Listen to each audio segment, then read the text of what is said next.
Hey, it's Khalil with the Cashflow Contractor. Thanks for listening and tuning in. If you haven't hit the subscribe button yet, now's a great time to do it. If you are interested in building your construction business to be profitable and to run without you so you can have less stress, more time, and more money, we want to send you more content that can help you do that. I talk to contractors all the time who listen while they're driving from job site to job site, while they're taking care of stuff in the office or at home. And it's a great podcast for them because it gives them actual ideas and strategies they can use inside their business in a conversational format with two goobers like me and Martin. So if you're interested in that, you want more strategies to help you grow and improve your business, subscribe now. Now, let's get into the show. What I find for a lot of business owners is they have a responsibility, a hat that they wear, but they can't really justify hiring a full-time person for that role. Owners are harried in that they're always doing something, but they don't necessarily delegate. They say, I don't know what I'd have this person do. They need an owner's assistant, someone that truly supports you and alleviates a lot of the stress and challenges that you've had in your day-to-day work life. Once you begin to realize how much time you spend inappropriately doing things somebody else could do. I think there's very little excuse for not having an owner's assistant. It's reclaiming your time and you're in control of your business and you've got accountability and support alongside you. This is a no-brainer. Do it today. Today's episode is brought to you by OpenPhone, the business phone system that's perfect for contractors. What I love about OpenPhone is that it lets you run your entire phone system from your cell phone. You don't have to worry about paying Cox or Verizon or wherever it is, and only be stuck to the phone that's in the office. You also don't have to pass around the phone that everybody just handles whenever they have the chance or whenever it's their turn. You can just use OpenPhone, have all of your numbers in one place. Everybody on your team that needs to be able to answer can answer, records every call, and transcribes every call.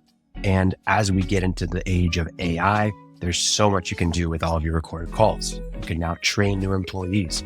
You can create content for your social media directly from the words of your customers. So if you're still mixing personal and business calls or answering calls that an admin should be handling, head to openphone.com/cashflow to start your free trial today. Thanks. Let's get into the episode. Expert advice, practical tips, real life stories. Have less stress, more time, and more money in your business. Welcome to the Cashflow Contractor. Martin, I had a question the other day that I'm curious what the answer is. How many successful, or not, let's say of the successful contractors that you know, I don't know what we're going to determine as successful. I'll let you be the judge of that. Okay. But of the successful ones out there, how many of them do you think have a full-time assistant? Wow. A full-time assistant, somebody who exists solely to help them out. Actually, depends on how you define a successful contractor. I'd say maybe 10% do. 10%. Okay. Interesting. Yeah, maybe 20. Much Yeah, higher. will you go the other way? I go the Well, other I'm way. literally thinking about clients I have. Well, and let's who- just say successful in terms of they have an organized business, they enjoy what they do, they're building a business that runs without them, and it's very clear they're on that trajectory. Well, there's nobody in the world like that. That That never happens. I know. I'm kidding. That's not true. I still think it's pretty low. I think Okay. I think that what happens is they do it themselves Mm-hmm. right there. And then you do have people, I'm thinking of a guy down in Pauls Valley, millions of dollars, and his son's running the company now, and he's joined several meetings from the Costa Rica, right, on his iPad. Yeah. So it does happen. That's not really an assistant. But I think it's relatively low, and I think one of the main reasons is that they do it themselves. Well, and I think that's an important thing that they Or do it overdo it themselves. themselves. I Yeah. think there's a lot of value in doing it yourself. I don't think that from day one of starting your company or maybe even in the first year that you should have a full-time assistant because you need to experience what it's like to do all the things that you need to get done. Because if you don't, then you don't have empathy for the person. You don't understand the effort behind the ask. And it's a struggle to actually get things done the right way too, because you can't effectively delegate responsibility to someone if you don't understand what you really need of them. Right.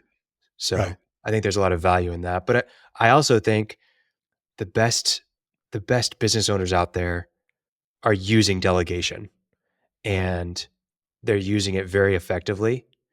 And there's a level of admin work in their life, not just scheduling meetings and managing their email, but there's a level of admin in their life and in their work that if they had an assistant would transform the way that they Yeah. operate on a professional and a personal level.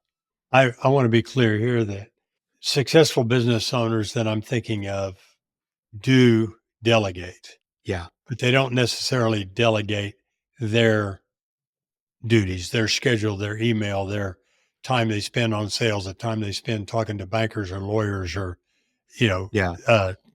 that kind of CEO owner type duties. They Right. definitely will delegate. But anyway, so I think that's the topic of what we're going to talk about today, right? It Is is. We're owner's talking about assistants. owner's assistant. And I think a lot of people are probably like, what do you mean owner's assistant? And maybe they understand it. But I think well, when you think of executive assistant, what comes to mind? Companies that I have been associated with in the past where the CEO literally had an executive secretary sitting Mhm. in the hall, literally a gatekeeper. If you weren't in with her, you weren't in the office. Yeah. Managed emails, managed all that. Whenever he's saying, "Hey, we'll figure something out. Mention it to so and so on your way out, and she'll give you a time." Uh, Yeah. and that I'm not knocking. I'm not making fun of that. It's beautiful. Uh, she knew, essentially she's running the company, not literally, but kind of, you know. Yeah. Uh, and he knew it, and he was glad to have it. So that's what I think of. And then, of course, more recently, not that recently, I mean, 10, 15 years, we've had VAs, virtual assistants, Yep. um, which might be a misnomer. Well, I don't know. Uh, they're real, so they're not virtual. They're not figments, they're not there because you're wearing goggles. Uh, but that has transformed a lot of things. Mhm. And owner's assistant, I think you're really the first one I've heard use that vernacular, and you draw a distinction, I think, between a VA and an OA. Or am I Yeah, correct? and an EA for that matter. So executive assistant for me, I think someone really at more of an established corporate setting where, hey, we have, we know exactly who our clients are. We know exactly what our schedule is. It's more predictable. We know like this executive assistant's a gatekeeper. They answer emails, they schedule meetings, they take notes, they maybe delegate tasks, right? That's the bulk of their responsibility. They optimize the calendar so that the CEO can be as efficient as possible. And for a VA, I see that as really um, I see it as more of a demeaning term for some reason. It doesn't sound very like, uh, what's the word? Like a very valuable asset. It seems like it's like, oh yeah, that's the virtual assistant's job, or it just doesn't seem like there's a lot of credibility with it for some reason to me. And I don't think that most business owners out there need that. I don't think their life is as predictable and organized and you know professional as a executive assistant, right? And I don't think that they need someone who's not qualified and is just kind of the VA in the corner. Right. I think they need Right. an owner's assistant, someone who's smart, hungry, coachable. They need someone who's adaptable to a variety of settings and to all of the hats that the owner currently wears. And then they need someone who's going to help them be accountable to the priorities that they set and help them to really accomplish those priorities on a day-to-day basis. And at one point that might be sales related, then it may move to more financial related, then it's moving into project management, into HR, it's just kind of all over the place. And so you need someone who's going to be adaptable and be able to support you in all of those functions. Quick ad break to tell you about Growth Kits. This is actually my company, and you may have seen it around, but I started Growth Kits because I kept seeing contractors struggle with the same problems over and over again. They were trying to be better organized inside of their business, but kept drowning in the day-to-day operations. So whether you need a better CRM, a hiring process that actually works, or you just want to make sense of the tech stack inside of your business, we have systems that are built specifically for contractors. You can either grab our DIY guides and implement these systems yourself, or you can hire us to work with you on it and implement it for you. No massive consulting fees, no year-long commitments or monthly retainers. Just pick what you need right now and let's get it done together. Head over to growth-kits.com to see how we can help you construct your success one system at a time. That's growth-kits.com, or just click the link in the show notes. Now, back to the show. Why wouldn't you just hire somebody? That's... I mean, you are hiring an OA, but... Right. So why wouldn't you just hire literally someone to, start working on your project management? Is that what you're saying, Well, or what? let me jump back. How do you describe an OA? I mean, what are the features, although they're humans, but what are the attributes that make them an OA and not just a person you just hired? It's a great question. So the way that I see the OA role is, one, their primary purpose is to support you and to maximize what you do with your allotted hours in a day, right? So rather than spending time on your email, rather than spending time on your calendar, rather than spending time drafting documents, rather than spending time doing data entry, all of that can be handled by somebody else so that you can be developing business. You can be managing client relationships if that's what your area of focus is. You can be training and developing your staff and coaching them and growing your business. So that's the first and foremost difference, is that you can hire the HR professional to manage all of your HR functions, but that may take one thing off of your plate, but it's not going to optimize the other areas that are on your plate as well, right? I think, well, that is, I get that, what you're saying. That's good information. I think with VA, especially using VA, Mhm. and if we're in that realm, then we say OA, people might be thinking, oh, they're from another country. Oh, they don't come into the office. I mean, some of those. Yeah, I think for the owner's assistant, it doesn't really matter where they are, unless you are like in person a lot and you need someone that's literally at your side because you need them picking up materials from the shop or from the supply house, or you need them meeting with customers or whatever it is. I think the idea of the owner's assistant it is really that they help you with more of the administrative side. And now so much of the administrative side, whether it's answering calls or it's, sending emails to clients, or so much of it is digital anyways. You don't need someone who's in person, but that if that's your preference, you can absolutely have a OA who is local to you. I want to go back to your distinction though. Why wouldn't you just hire someone?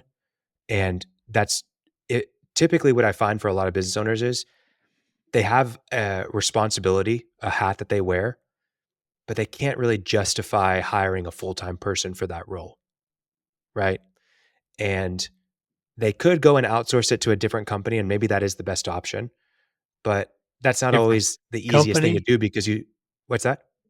You said outsource it to a different company. Yeah, so like so for example, let's say, man, we're hiring like 2 people a month, right? We can go and use a staffing agency Oh, and outsource it, right? okay. I'm with you. Or my option is to hire a full-time HR person, but I don't feel like we have the need for that full-time role right now, right? And for a Right. lot of business owners, there's a lot of areas like that. It's, we need someone to answer the phone, but we get 2 or 3 phone calls a day. It's not rocket. We don't need a full-time secretary.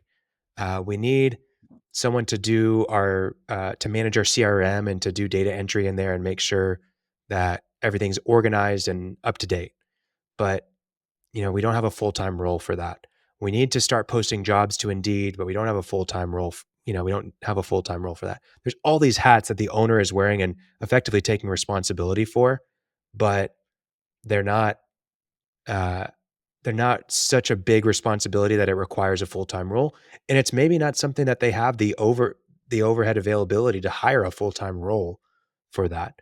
Now, maybe there is, and they just need to hire that service coordinator to be the full-time dispatcher, scheduling jobs, scheduling, meetings for repairs and for installs and whatever it is, right? Maybe there is that need and they should go hire that person. But sometimes it's just that the owner needs assistance in managing all that they're managing. Okay. So what I'm hearing a little bit is they might be less than full time. That can be or not, but they're also Mhm. doing a hodgepodge of duties that their major intent is to relieve the owner of his or her Yeah, it's lonely as an potpourri owner of because you feel like you're the only person that cares as much as you do about the area of responsibilities that you have, right? And it should be that way. You are the owner. You have all of the upside, but you also have all the risk, and that risk weighs on you. And so the owner's assistant responsibility is to come alongside you and to care as much as you care. Hey, we really need to get you know, something in place for our accounting. Like I need reports that I can have all the data on my desk on Monday morning. Okay, I'll go build that report for you and I'll make sure that you have it on your desk every single Monday morning, right? Rather than you fiddling around with getting into your CRM and looking at your leads and then going into your QuickBooks and seeing what your receivables are and what your where your invoices stand and you know they can grab all that information for you and care just as much as you do and have that on your desk and have a conversation with you about it. They can be your confidant in that situation, right? Hey, you. Yes, you. Please take a moment and subscribe to our podcast. If you're getting value from what we're talking about here on the Cashflow Contractor, please do us a favor and just click subscribe. If you're on YouTube, click subscribe. Apple Podcasts, hit subscribe. Spotify, hit subscribe. And if you want our weekly newsletter straight to your inbox every single week, click subscribe down in the show notes. Really, really easy. I know that you're probably listening while you're driving from job site to job site, or you're working on something in the office or at home, or you're mowing the lawn, but just take a second and subscribe for us. It would mean the world to us. We know that you're trying to build a profitable construction business that operates without you. We're trying to build a profitable podcast that operates with us, and you're a huge part of that. So please subscribe. We'd love to help you even more and help other contractors find our content as well. We all do better when we share what works. Thanks for listening. Let's get back to the episode. So how do most owners that you approach or that you're talking with, whether you approached them or not, what's their immediate response to getting an OA? Don't need one. Yeah, Got to. I think there's two initial thoughts. One, I think most people like the idea of it, right? And there's a lot of great ideas out there. And this is one of them. They like this idea. But the first two things that come up are one, how much can I afford that on my payroll because it's an overhead position effectively. And two, how am I going to effectively get that person on board? Because I don't even know how I manage all this stuff. I don't want another thing to manage, which is another person that I've got to train and develop and that's the challenge, right? And sometimes they've even had experience with, I had a personal assistant or I had a full-time assistant and it just didn't work out, right? Um, they they didn't know what they were doing. It was more time working with them than it was, not having them. I'm just done, right? So essentially, one, like I said earlier, they don't have to be in person with you every single day for most business owners. And it's even helpful to have them a little bit removed because then they're not in the office getting, prodded by other people for different tasks and whatnot. And so they're really just your assistant. And so you can treat them as such. Uh, but two, it opens up the geography. You don't need someone down the street. You can go anywhere in the world. And there's so much global talent out there that so many people are leveraging. I'm leveraging global talent. I have 4 full-time employees overseas. Um, and then others are leveraging as well across the industry and construction. You're finding estimators. We had Jacob Edmonds on from Duckworks on the podcast. Yeah. He helps you More. find a full-time employee that will do drafting and CAD drawings for you. Can't remember the city, Bolivia or the country. I think they're in Bolivia, Wasn't it Ecuador? Well, Bolivia or Ecuador. Ecuador, One of the Bolivia, two. wherever, South Yeah. America, right? Yeah. And it's a fraction of the cost of a full-time employee in the US, right? So there's global talent out there that you can play, as little as $800 a month. I would say that's for very, you know, you know, lightweight admin work. And you can find all-star employees that have master's degrees and are very technical and specific to your industry for 3,000-4,000, where you might be paying the equivalent 6 figures. Um, in the US Yeah. annually, you're paying 3 or 4,000 a month to someone abroad. So I think that addresses the concern of how do I fit it into my, my budget. Is that Budget. you can find a great owner's assistant for $1,500 a month, right? I And think there's one other thing that I've heard too. Maybe it's a little bit different, but owners are harried in that they're always doing something, but they say, I don't know what I'd have this person do. Literally, yeah, they go, I don't know what I'd have them do.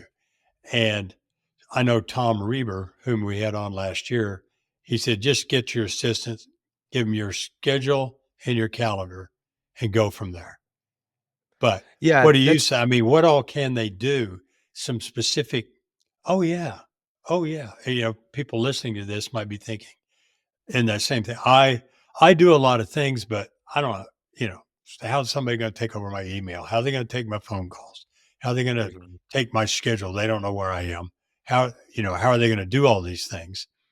Uh, and if you make it real for them, meaning Khalil, if with your experience, you talk about some places where people have gotten an OA and use them, and listeners go, oh, yeah, I could do that. yeah. Well, I'll give some real examples, but I'll also say that everyone's unique and every owner has a different set of skills, strengths and weaknesses, things they enjoy doing and don't enjoy doing. The way that they run their business is different. It's different across the board, but I'll give some examples. Um, so worked with someone, and one of their challenges was it was a simple challenge, but they're doing multiple jobs a week. They've got to get permits from the the city and the county for each job, and their geographic area served multiple counties and multiple cities. And so just going onto these websites and submitting the permits and paying for them, that's a administrative task, right? And their owner's assistant went and uh, basically made a directory of all the cities that they work in and got the link to the portal that you go and you fill out the permit, organized the portals for every city and every county and the login information for every single one, and created an SOP for how to log into each one, file the permit, what information is needed, where you gather the information and how much it costs, and then where the permit goes after that for every single one. Now, all that was already being done, but one, there wasn't an SOP around it. And two, it was eating into valuable time for the owner to actually be working on the project, right? So that's just one example.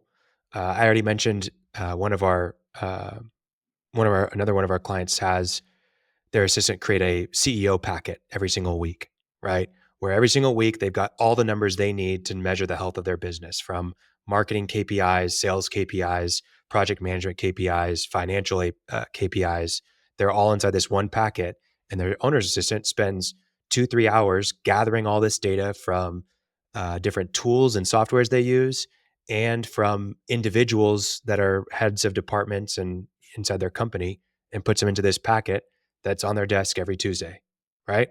So that's a valuable thing. But then you've got just the basics of answering phone calls, doing triage of emails, getting things on the calendar, making sure that things have, all of their calendars have agenda items on the calendar description so that when they have a meeting with the customer, they know exactly what the agenda is. We have one owner who they do a lot of sales and they're going from job site to job site, getting measurements and giving proposals. Well, after every single sales call they do, they take 2-3 minutes and they record a quick video on their phone and they just walk through the job site and talk about the scope of the project, details, the measurements, any notes that were meaningful to the client, any next steps and action items in that video. They hit record, then they send it via iMessage to their assistant, and then the assistant puts it into their CRM, gets the notes compiled and written down, puts the action items on the to-do list, gets the next meeting scheduled on the calendar, and basically just runs, gets the quote from there sent over to the client. And all the owner had to do was take the video, and then they can go to the next job. So now they have more of their information organized. They are being more proactive with the client, getting quotes out faster, closing more deals. There's just a variety of things that stem from that one activity that changed all of that. So there's a lot of examples there. And I think for most people, they hear that and they're like, wow, that's actually really great. I would love that. Yeah, good But idea.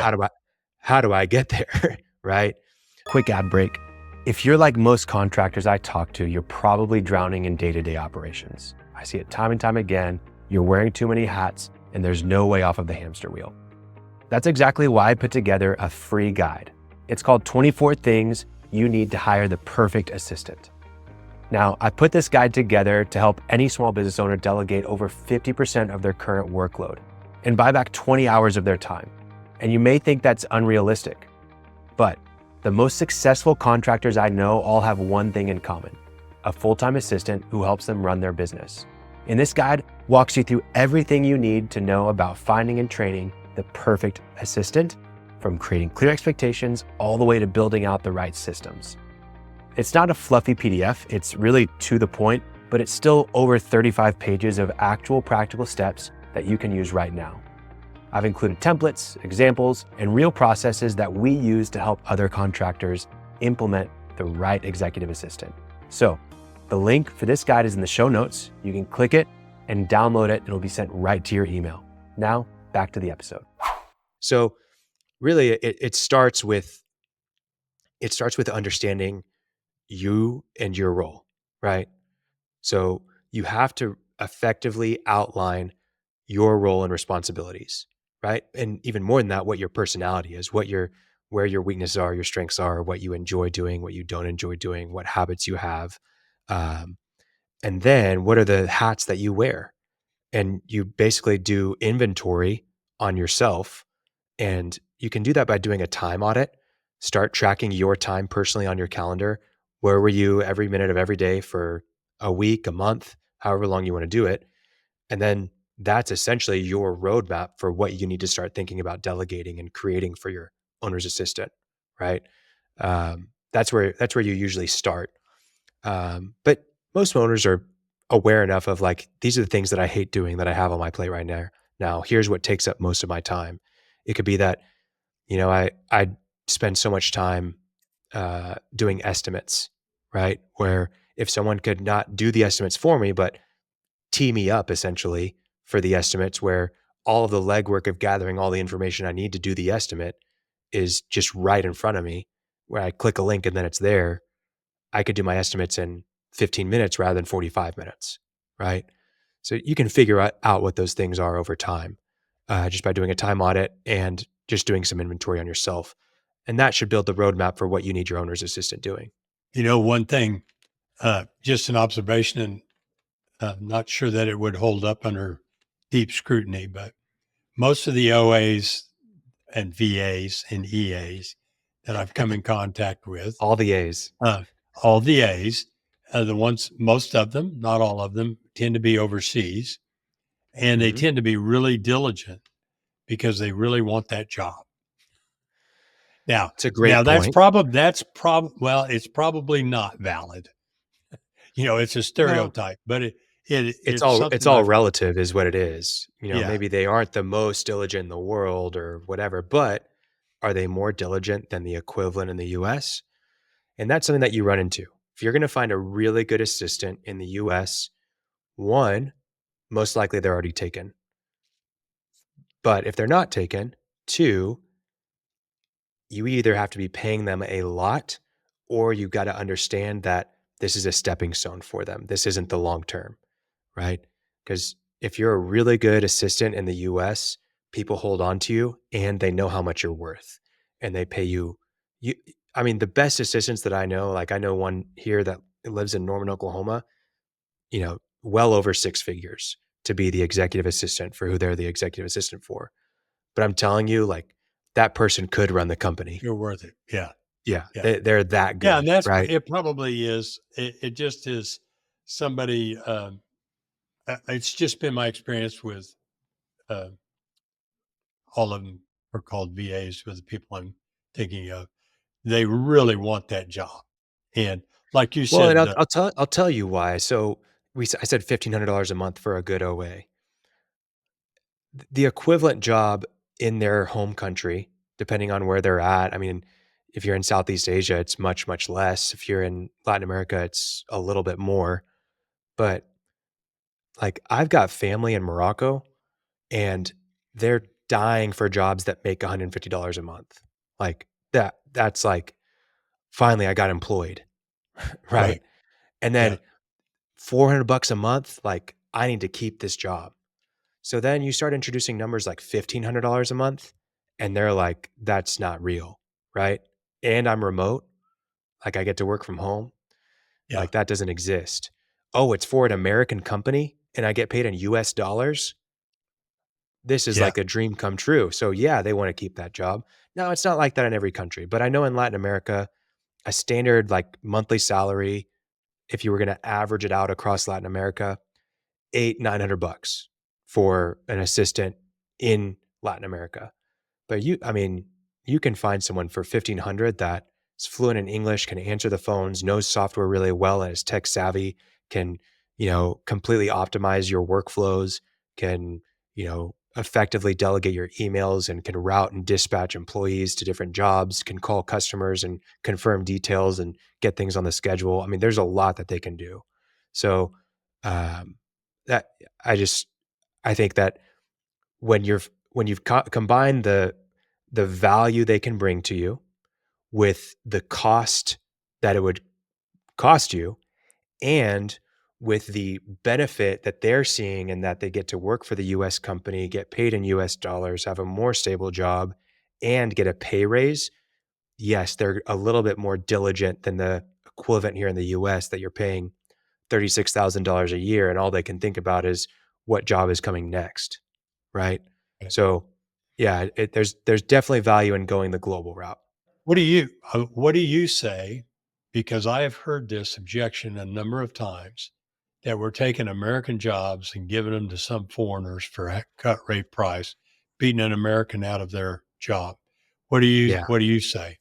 Yeah, it's a great point. And I think about that a lot. There's, not only that, well, if an American equivalent would make this much, why aren't you paying the same amount to the person overseas just because of their location?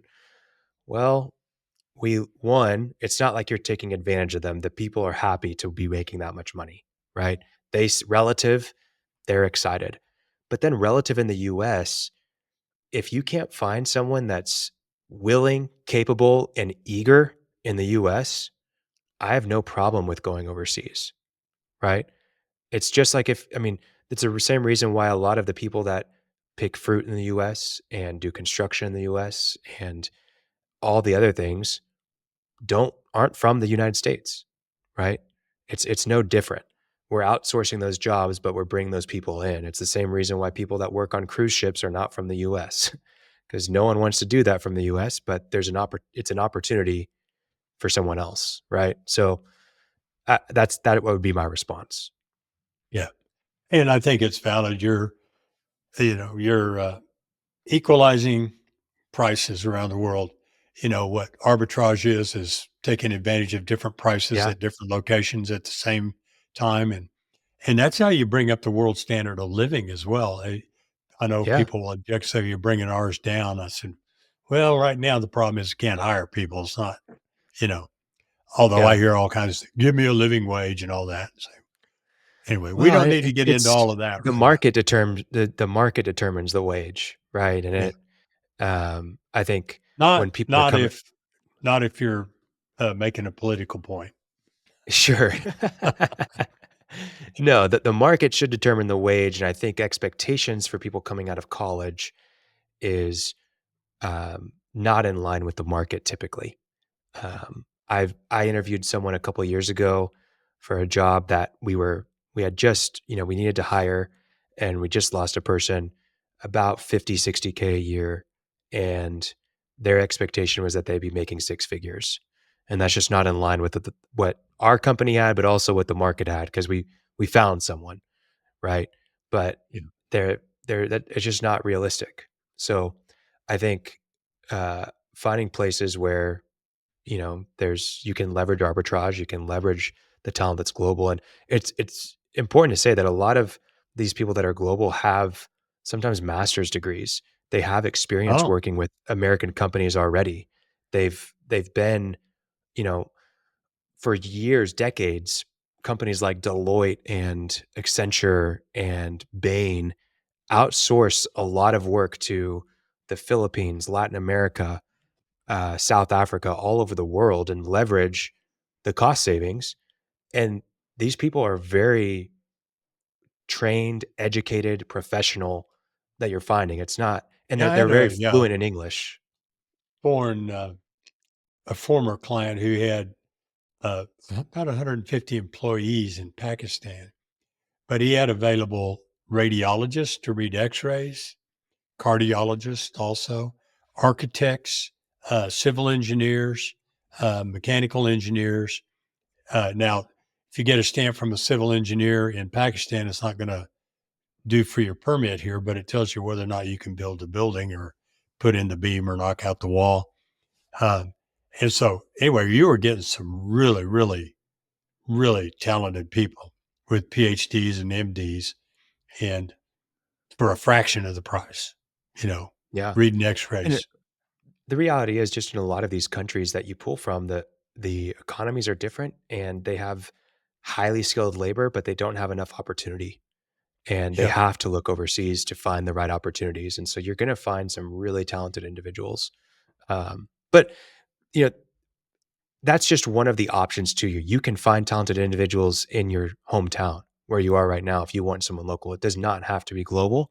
That's just an opportunity. And I think it makes the reality of an owner's assistant more capable for a lot of the construction business owners out there who don't want to just increase their overhead by $4,000 or $5,000 to find someone who's maybe not as excited as someone right. who's making $1,500 a month overseas. Quick ad break. I want to tell you a little bit about OpenPhone. I love setting up contractors on OpenPhone because it completely changes the way that they handle customer calls. If you're on the move and missing a call can mean missing a job, then OpenPhone is the perfect tool for you. It lets you run the entire business phone system for your company from a cell phone and anybody's cell phone. Whoever you add as a user can answer the call. You can set up phone trees, numbers that people can press to get to certain departments really simply. You don't have to go through Verizon or Cox or AT&T to be able to set it up. You can do it simply yourself as a small business owner, and it's built specifically for small business owners like you. What I really love is that it records every single client call automatically. Every scope discussion, every vendor call, it's saved just for you. You could train your team on it, you could build content from it, and when there's a dispute, you have the recording to prove what you said. Thinks directly with your CRM, set your business hours automatically, and honestly, it's so simple to use that anyone on your team can figure it out in just a few minutes. So if you are interested in OpenPhone, please use the link openphone.com/cashflow to get started with the free trial. That's openphone.com/cashflow to get started with the free trial. Thanks. I think, the reality of an owner's assistant is that it's really hard to not just think about what you would do with them, but how you would actually train them. And I previously had hired 3 different assistants that it didn't work out with. And I started to realize what the common denominator was there, and it was me. And that's tough for a lot of business owners. It's probably more true for business owners than any other role out there, that we're the common denominator in a lot of the failures around our business, right? Like, it's not until we found someone who was responsible to take over this area that it was like, oh, wow, we're not having any problems there anymore. And I think, with the assistant, you have to set them up for success. And the only way you can set them up for success is by being very thorough with onboarding and training. And most owners don't have that time. And they also don't really know how to approach it that well. You can't see in your own bald spot, essentially, right? Right. So I think, except for me, I can see my bald spots pretty clearly.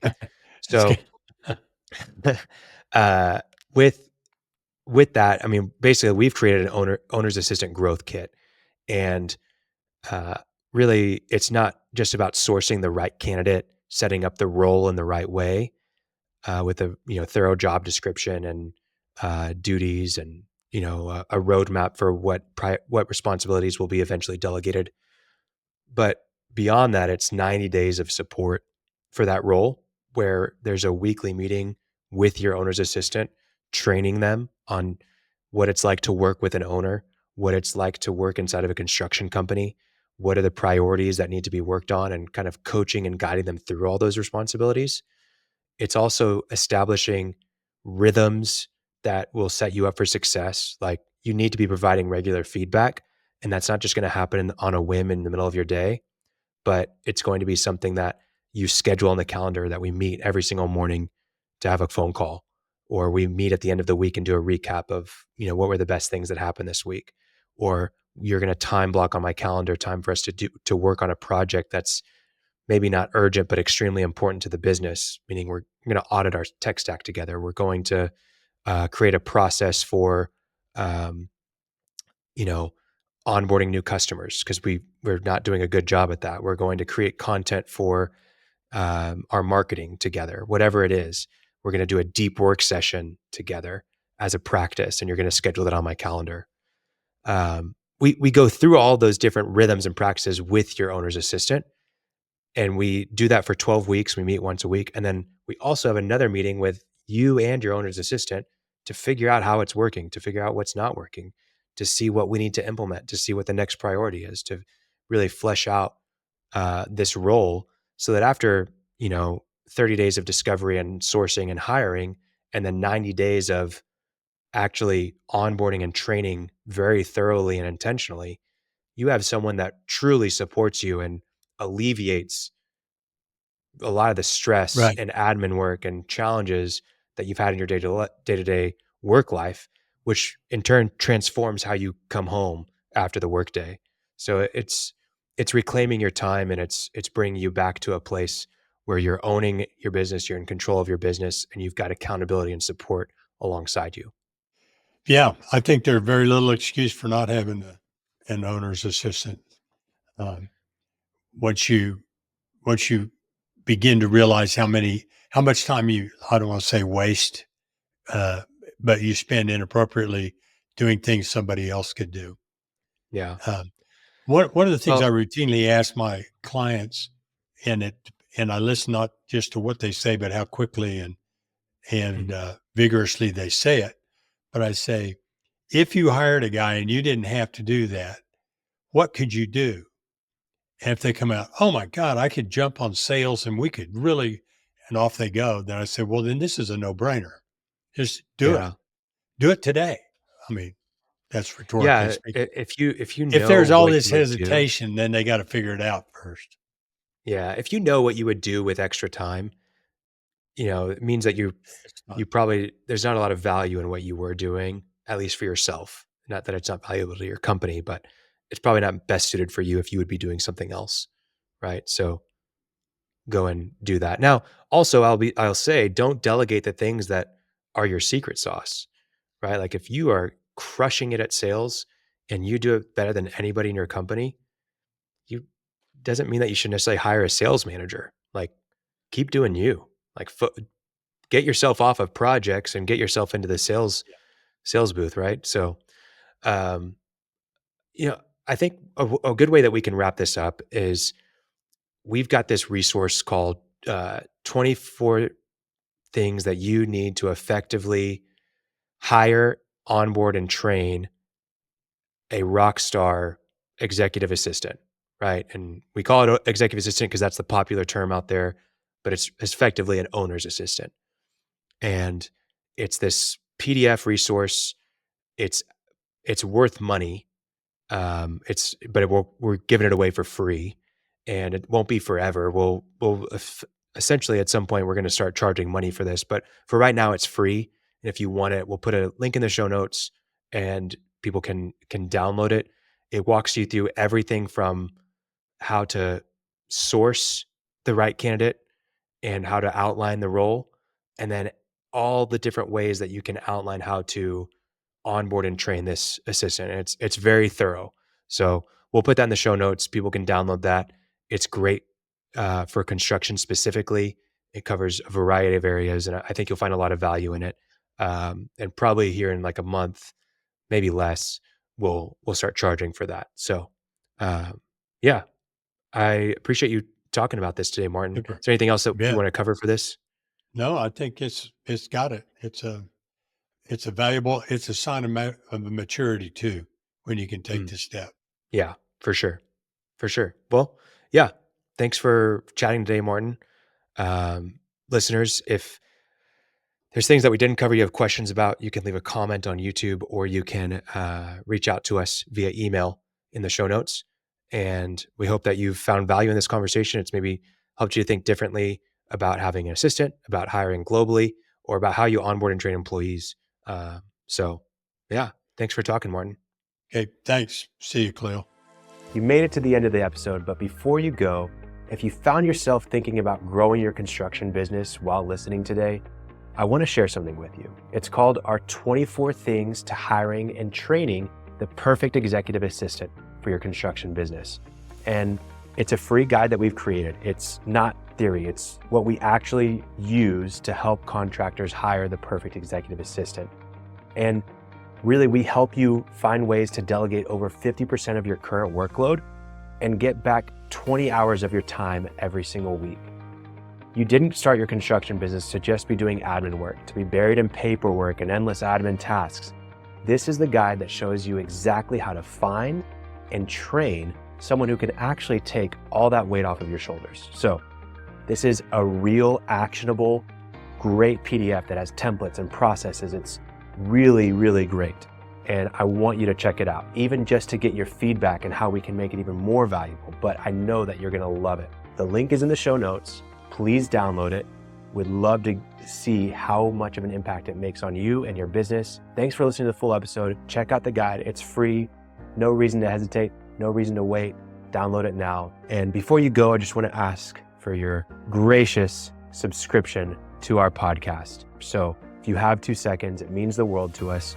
Just subscribe on YouTube, Spotify, Apple, or if you'd like our weekly newsletter delivered to your inbox whenever we release an episode, please subscribe in the show notes. Every week, we're talking about real strategies on how you can grow and build a profitable construction business that runs without you, so you can have less stress, more time, and more money.